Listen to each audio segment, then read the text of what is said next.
بسم اللہ الرحمن الرحیم۔ السلام علیکم، میں ساجد حسین ہوں اور آپ میرا ویلاگ دیکھ رہے ہیں۔ نیا سال تو لگ گیا لیکن کہانی وہی پرانی۔ انسانی اخلاق کا ایک مظہر ہوتا ہے کہ آپ باہر بے شک جتنی مرضی دشمنی رکھیں، لیکن اگر آپ کسی کے گھر جائیں تو کم از کم ماؤں بہنوں بیٹیوں کا احترام لازمی ہوتا ہے۔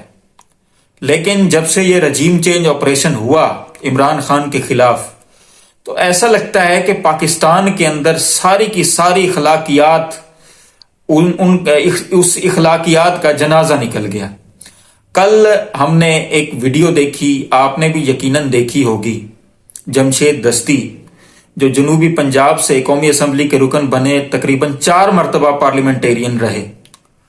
کوئی منسٹری تو ان کے پاس میرا خیال ہے کہ نہیں رہی، لیکن پارلیمنٹیرین ضرور رہے۔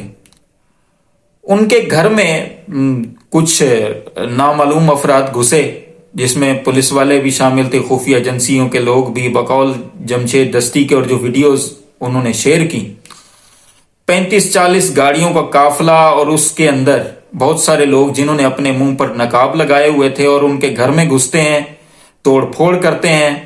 جو سنگین ترین الزام جمشید دستی نے لگایا، انہوں نے کہا کہ جی میری بیوی کو برہنہ کیا گیا، یعنی کہ ان کے کپڑے پھاڑے گئے، اور رات انہوں نے سیاست.pk کو جو انٹرویو دیا اس میں بھی انہوں نے یہی بات کی۔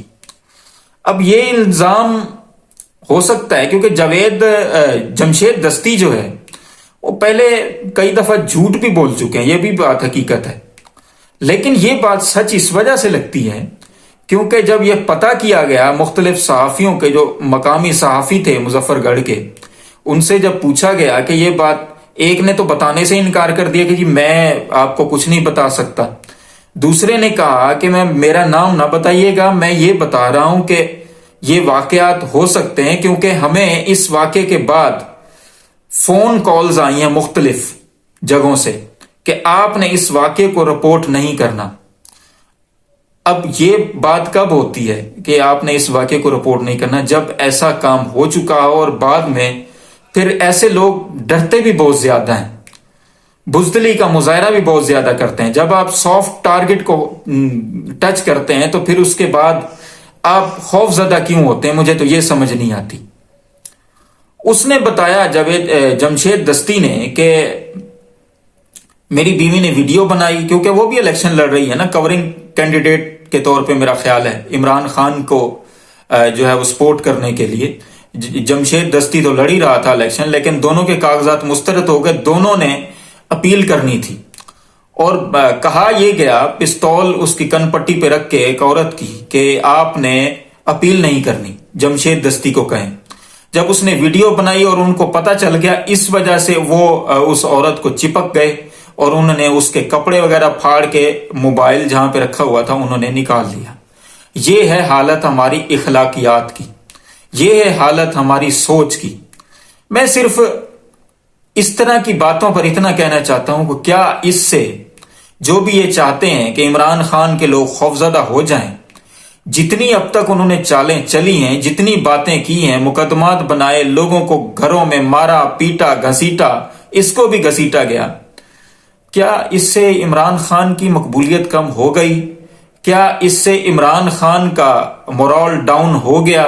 اس کو اپنے جیل میں بھی بند کر دیا، اس کے خلاف غداری اور بغاوت کے مقدمے تک درج کروا دیے، لیکن کیا لوگ مان رہے ہیں؟ لوگ تو نہیں مان رہے، اور میرا خیال ہے کہ لوگ نہیں مانیں گے۔ اس کی وجہ یہ ہے کہ لوگوں کے سامنے آپ سب کا راز کھل گیا ہے، جو بھی یہ چالیں چلنے والے ہیں۔ 75 سالوں سے جو چورن لوگوں کو بیچا گیا، پورے ملک کے اندر جو معاملات پیدا کیے گئے، اب ان سب کے پردے لوگوں کے سامنے سے ہٹ گئے۔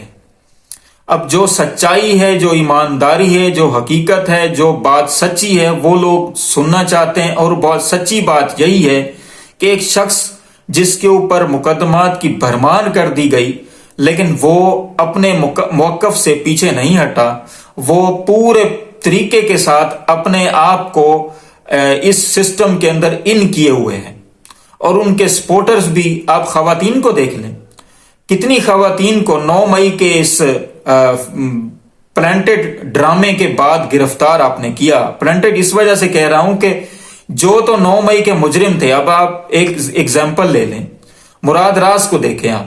مراد راز کے بارے میں یہ کہا گیا پولیس والے آفیشل پولیس آفیسران کی طرف سے کہ یہ بہت بڑا مجرم ہے، ہم نے اس کی کال ریکارڈ ٹریس کی ہے.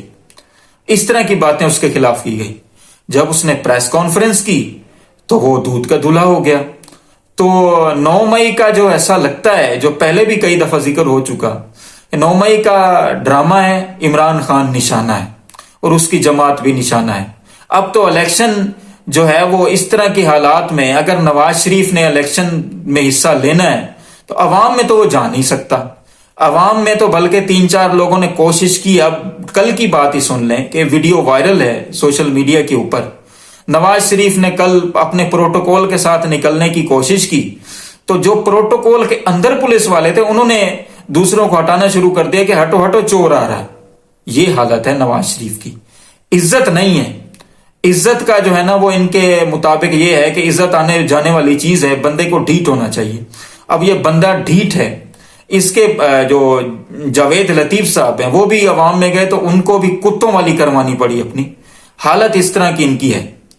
یہ عوام میں نہیں جا سکتے، لیکن پورا سسٹم ان کے آگے بچھا ہوا ہے، ننگا ہو گیا ہے کہ آپ ہمارے سسٹم میں ہمارے وزیر اعظم بنے. دوسری طرف اب ایک بندہ سہیل وڑائچ، منیر، جسٹس منیر جو مر گیا ہے، اس کی جو ہے وہ بن کے وہ قاضی فائزیسا کے نام خط لکھ رہا ہے، اپنا آرٹیکل لکھا ہے اس نے. مفہوم اس کا یہ ہے کہ منیر جو ہے وہ جسٹس منیر قبر سے بول رہا ہے کہ قاضی فائزیسا اگر ریاست کے خلاف قدم اٹھایا تو تمہاری نوکریاں اور باقی معاملات بھی چلے جائیں گے. مقصد اس کا یہ ہے کہ عمران خان اگر عوامی مقبولیت کا اس کے ساتھ ہے معاملہ تو آپ عمران خان کو نہ دیکھیں، نواز شریف کو وزیر اعظم بننے دیں. مفہوم اس کا یہ ہے. یہ صحافی ہمارے اس قدر گھٹیا ان کا رول ہے، اس قدر گندا ان کا رول ہے کہ سمجھ نہیں آتی کہ ان کو کیا کہا جائے اور کیا نہ کہا جائے. جمشید دستی کے معاملے میں بھی بہت سارے لوگ اس کی سپورٹ میں آئے ہیں اور بہت سارے لوگ یہ بھی کہہ رہے ہیں کہ جمشید دستی جو ہے وہ سچ بھی بول رہا ہے یا نہیں. جو بندہ اتنا بچوں کی طرح رو رہا ہے اور اس کو اپنی بیوی کو ننگا کروانے کی تو ضرورت نہیں تھی نا. مطلب ہے کہ جو وہ بات کر رہا ہے کہ میری بیوی کے کپڑے پھاڑے اور بچوں کی طرح کانپ رہا ہے، رو رہا ہے، اور وہ کہہ رہا ہے کہ چیف جسٹس صاحب اس بات کا نوٹس لیں، میں مرنا چاہتا ہوں، مجھے گولی مار دیں، میں اس طرح کے الیکشن پہ لعنت بھیجتا ہوں، میں عمران خان کے سپورٹ میں ہوں، اس وجہ سے میرے ساتھ یہ ظلم کیا جا رہا ہے اور پچھلے 9 مہینے سے کیا جا رہا ہے. حالت ان کی یہ ہے.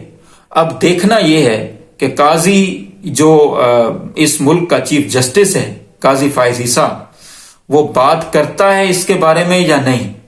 میرا تو خیال ہے کہ نہیں کرے گا. حقیقت جس طرح کے اس نے فیصلے لیے ہیں اب تک، وہ تو سارے کے سارے پی ٹی آئی کے اگینسٹ ہیں. کچھ لوگوں نے سٹینڈ لینے کی کوشش کی ہے جوڈیشری کے اندر، جس کے بارے میں پہلے بات ہو چکی ہے، لیکن اس نے کوئی نہیں لی. بہرحال ملک کے حالات اخلاقی طور پر بھی، معاشرتی اور معاشی طور پر بھی گو مگو کی کیفیت میں ہیں. اب دیکھتے ہیں کہ کیا ہوتا ہے. اللہ تعالیٰ آپ تمام دیکھنے سننے والوں کو آسانیاں دے اور آسانیاں تقسیم کرنے کی توفیق بھی دے. ان مشکل حالات میں اپنے اس ملک کے لیے دعا کریں اور اپنے فلسطینی بھائیوں کے لیے بھی. یہ ملک ہم نے بڑی قربانیوں کے ساتھ حاصل کیا ہے، قربانیوں کے بعد حاصل کیا ہے. تو اپنے آس پاس دوستوں رشتہ داروں کا بھی خیال رکھیں اور ہمارے اس چینل کا بھی خیال رکھیں. آپ کا بہت بہت شکریہ.